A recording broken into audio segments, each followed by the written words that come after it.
பெட்ல இருக்கிறாரு, நம்ம அவரை பார்க்க போறோம். ஒரு வீடியோ போட்டுறோம்.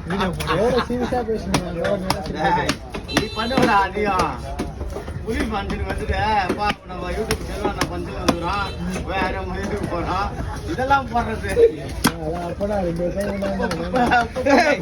நீ எல்லாத்தையும் போட்டுருமா சேர வச்சுட்டா மேல அதியா சமையல்ல வேலை செய்யறாங்க பொம்பளைங்க. இந்த கழுத்துல எல்லாம் முக முக செயின் போட்டு அவதான் வச்சாடுறாங்க. கழுத்துல முக முக செயின் போட்டு சேர பார்த்தா ரெண்டு செயின் போடலாம் கண்டுபிடிச்சிருக்க முடியாது தம்பி. போட்டுருந்தான் ஆனா நீ போட்டது யாரும் போட்டதில்ல. அதுதான் பார்த்துட்டு எல்லாம் கரெக்டா சொன்னாங்க. முக்கியத்தை கிணத்துல போட்டு